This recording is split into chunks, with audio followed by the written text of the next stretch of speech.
Here we go with the Monday Night Raw review. Monday Night Raw review. Monday Night Raw review. Monday Night Raw review. A Monday Night Raw review. Yes. Here we go. This was a good show. As always, crazy stuff does happen on Monday Night Raw. But as usual, we're going to get through it. We're going to get through it, y'all. Started off with, Retribution comes out. I really don't get them. They need to take them off TV because all they do is come out and ruin people's matches. That's all they do. They come out and they ruin people's matches. So it's no fun for them. All they do is beat up people and ruin people's matches. But the Hurt Business came out there too, so then they had their little showdown fighting and stuff. So that was crazy. Next we had the Kevin Owens show with Shane McMahon, and they was talking about how they used to destroy each other for I think it was for like 2 years. They fought like in Hell in a Cell match, and they was just going at it. They was Hell in a Cell match, and I remember Kevin Owens gave Vince the stunner. That was crazy. He was beating him up and everything. But they said they put that in the past, and then out comes Dama Kaboo. That's the guy that's gonna face Strowman in the Raw Underground. This guy, you know what, y'all might as well say it's gonna be Braun Strowman versus Braun Strowman, because let's face it, that's how the guy look. He looked just like Strowman. So they just basically facing each other. But the crazy thing, Kevin Owens had smack Shane McMahon, Dama Kaboo. I don't know if that was a good idea. I guess he was just trying to rile him up. But that was just crazy. Next up we had, this was pretty cool. The it was a tag team match. It was Angel Garza and Andrade versus Rollins and Murphy. And then I'm thinking, like, I already knew that something was going to happen. And they had Humberto Carrillo and Dominic Mysterio. Now, I do think that Humberto and Dominic Mysterio will be a good tag team. They will be. They both young, so Dominic can learn a lot from Humberto. They both be flying around the ring like they crazy and stuff. So, basically, whoever won this match, we're going to face the tag team champions, the Street Profits. So I was thinking to myself, like, okay, maybe Humberto and Dominic could win, or Rollins and Mysterio, because they never fought the Street Profits before for the title. So I thought. But comes to find out, we can't get what we want. We certainly can't get what we want. But this was a pretty cool match. All three teams was good. The crazy thing about the whole match was that Rollins left Buddy Murphy, and I kind of expected it. Like, Buddy was trying to give him, like, he was trying to tag him, but Rollins just jumped from the apron and slowly walked around the back, and I was like, he laughed just like the Joker. But I mean, I don't know what they doing with them. Like, hopefully they have a match, because Rollins he keep leaving Buddy Murphy. That's supposed to be his disciple. He brought him. He basically his disciple. He's trying to teach him some stuff, like how to be a better wrestler, how to win championships. So if they would have won, it could have been cool. Because at one point they was the tag team champions, but Rollins walked out, and since when he did that, they was double teaming the mess out of Buddy Murphy. I mean, Andrade and Angel Garza did these high knee attacks, and let me tell y'all something. Andrade is from NXT. When he do that high, it's like he'll run like he about to kick you, but he'll just do this back elbow, and I heard that it was like, that's how it was. It was like, I was like, damn. And Buddy Murphy, he just went down. I was like, yeah, that's it for him. I was like, that's it for him. So we're gonna get Angel Garza and Andrade versus the Street Profits at Clash of Champions this Sunday. I was like, wow, that's gonna be crazy. Cause I'm like, they already fought before at SummerSlam, and then they fought the night after SummerSlam. So it's kind of crazy, but that's what they wanted. That's exactly what they wanted. And crazy though. Next we had Drew. He was talking about Keith Lee, and he said he can't wait to fight him because they fought last week, but outside interference as always. So, which brings us to that match right now. Keith Lee versus Drew McIntyre. This was a physical match. Though, man, Keith Lee and Drew McIntyre was chopping each. Woo! Woo! It's like, wow. I'm sorry, y'all. Those chops was just loud. I'm like, damn.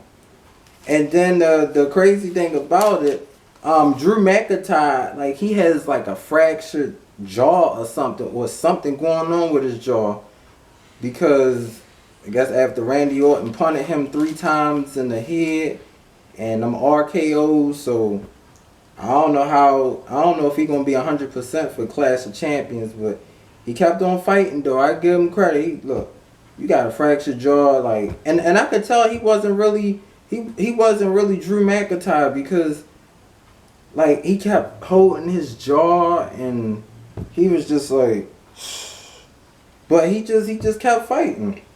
He kept fighting. But man, Drew McIntyre, they showed this one clip. He did this, well, basically it was basically like a Claymore kick, his finishing move to Keith Lee. But Keith Lee, man, this man is powerful. That didn't even fade him. He was just like, and then he went back on attack. But Drew McIntyre, Keith Lee, he did this big old spine buster, and I was just like, wow, like these moves just be so crazy. They be so crazy though. I couldn't take all that punishment. I couldn't take all these punishments. Then the crazy thing, Drew McIntyre, he slammed Keith Lee on the announcer table. So I was just like, wow, it was just crazy though. But yeah, like they kept on fighting. Let's see. So Drew McIntyre, he did this neck breaker, and Keith Lee was like holding his neck. It was crazy though. But he got a 2 count with that. And then Drew did another. He did like a Triple H spine buster, and he got a 2 count on that. But y'all know who came out of nowhere was Randy Orton. After Drew McIntyre did the Claymore kick to Keith Lee, who was down, he was about to pin him. Then Orton came out there, hit him from me. Well, he was attacking him and everything. And then Randy Orton got this steel chair and he put it like right here on his jaw. So he was already in pain. And I was like, look, he gonna be in a lot of pain. So I really feel for him. And then Randy Orton punt Keith Lee. I was just like, oh my God, this is crazy. It really is. Like, all these punts though from Orton. Why do we keep punting people in the head though? I don't get it. But I guess that's what they like to see. So Orton cut this little promo saying, he been in the business for 20 years. I was like, here we go again. I was like, I know he been in the business for a long time.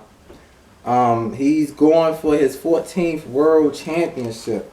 So that's good. I mean, He almost up there with Ric Flair with 16, you know. So, and he said the 3 most dangerous words in the business is RKO, because it could come out of nowhere. I mean, it really can. From the top rope, turn around, you don't never see it coming. You could be. That's why I say don't run to him. You running into an RKO. So that was cool to see. They showed this segment with Bianca Belair like lifting weights and doing handstands and stuff. So I'm guessing they about to bring her back. So I think that'll be good. And I really hope that they use her better because she's a really good wrestler. I don't want to see her not get used properly. Because just like with like Ember Moon and stuff, like she was a good wrestler too, but I know she's injured. But, you know, and just like with Naomi, you know, good wrestlers, they got to use them right. So we had a little segment with Asuka and Peyton Royce. She wants to face her tonight. So I was just like, okay, that's cool. That was cool. The craziest thing, y'all, Zelina Vega. Look, I'm gonna just say this. Zelina Vega beat Mickie James. I couldn't believe that. Zelina Vega, the managers for Angel Garza and Andrade, beat a 6-time women's champion. I hope they are going in the right direction with this because I would have really liked to see Mickie James and Asuka at Clash of Champions. They might as well make it a triple threat because Mickie James came back for what?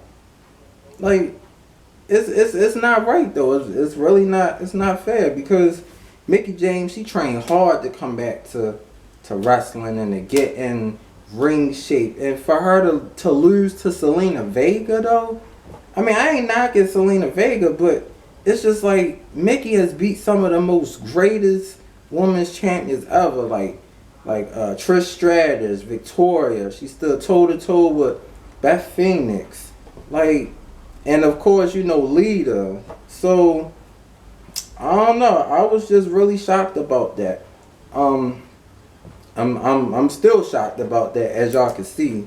And then of course throughout the show, Retribution and the Hurt Business was fighting backstage, and also Aleister Black, he also came out on a segment with I think it was with Kevin Owens' show from earlier, and he basically gave Kevin Owens a low blow like 3 times. So I ain't know where they was going with that, but I'm guessing that rivalry will continue.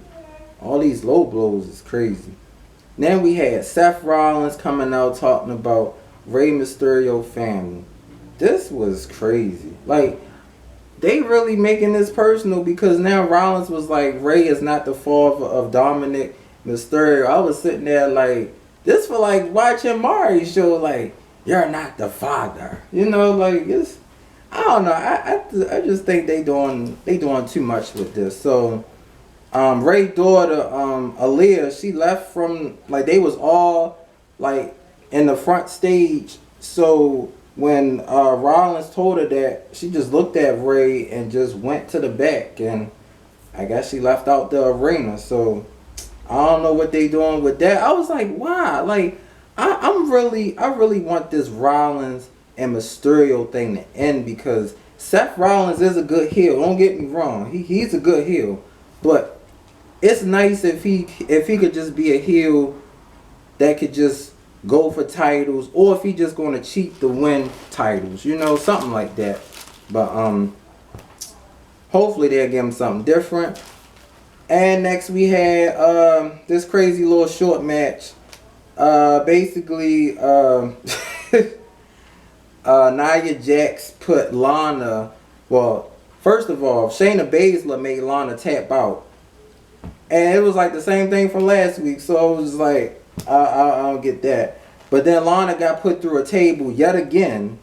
And I was like, I don't know where they going with this.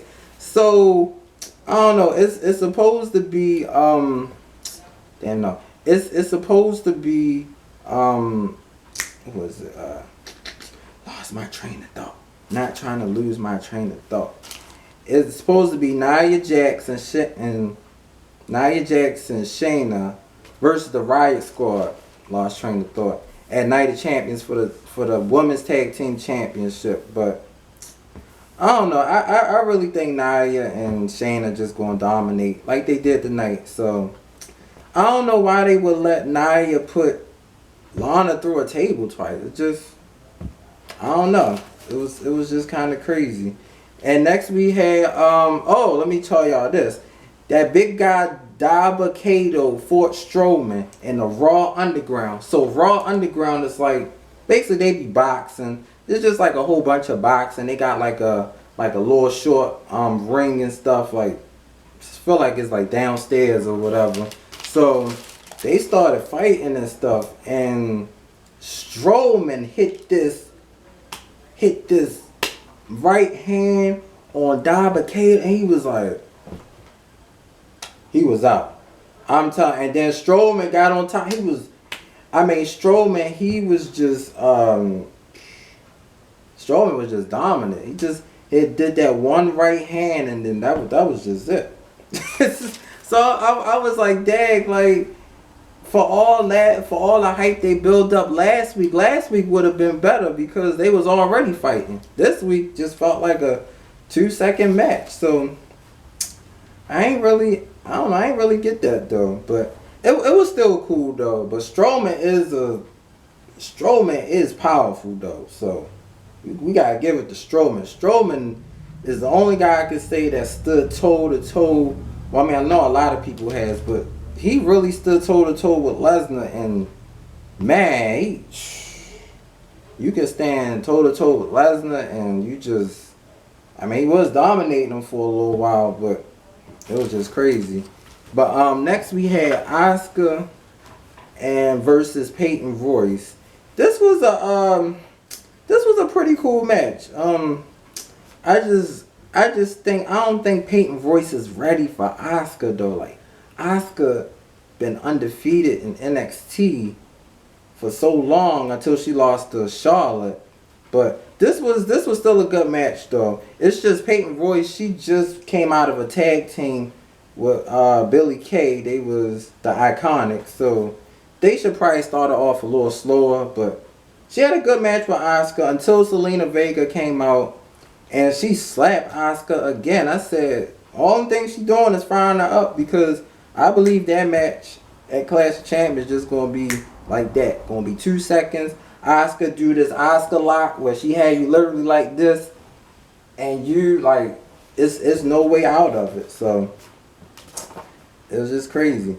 Main event we had the Hurt Business again versus Retribution. They actually had a match in the ring, which only lasted probably like 5 or 6 minutes until the whole Retribution came out there. So I was just like, alright, so when is all these Retribution people going to be revealed? Because they wear these masks. They had this one guy, I know if y'all, well, of course everybody saw Batman. If you saw Batman, it's this one villain named Bane, and he got like this mask, and it's like half. It's just crazy. It's like a mask, and it's like halfway black, and it's like different colors, but he looked just like him though. He really do. So like they were just beating up everybody, but the Hurt Business was trying to get the best of Retribution, but they couldn't because it was too many of them. So out comes the whole Raw locker room, everybody fighting each other, and I was like, okay, so everybody was fighting each other. Drew McIntyre was knocking out people, and then I was like, I bet you Orton is going to do an RKO, and then out of nowhere they was like, here comes Randy. RKO out of nowhere. And I was like, wow. And I'm telling y'all, Drew McIntyre, his jaw gotta be hurting. His jaw has got to be hurting because he already went through a match with Keith Lee earlier. Then he gets RKO'd again. Then he facing Retribution, all these people. So I don't know. It's gonna be crazy at Clash of Champions. But that was the review for Monday Night Raw.